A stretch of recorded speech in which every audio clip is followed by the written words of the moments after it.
Break করে, তো এখান থেকে ব্রেক করলে আমরা উপরের দিকে দেখব, যদি সেটা না করে তো আমরা ব্রেক করলে আমরা নিচের দিকে দেখব।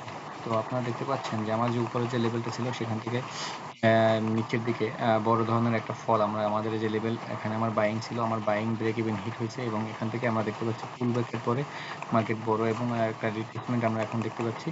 এবং আমাদের সম্ভাব্য যে গতকালকে আলোচনা করছিলাম আমাদের এই যে লেভেলগুলো আছে অলমোস্ট মার্কেট লেভেলের কাছাকাছি আসছে।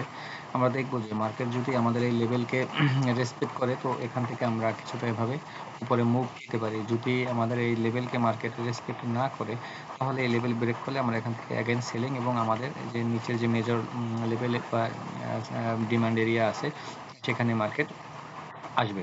এবং যদি এই লেভেলটাও ব্রেক করে তাহলে আমরা এখান থেকে আরও ডাউন দ্য গোল্ড দেখতে পারবো, কারণ ইরান আমেরিকা আবার তারা পাল্টা হামলা চলতেছে। তো সব দিক মিলিয়ে মার্কেট এখন কিছুটা ভোলাটাইল অবস্থায় আছে। তো সবাই সাবধানে ট্রেড করবেন, অবশ্যই আপনারা এসএল ইউজ করবেন। ধন্যবাদ সবাই।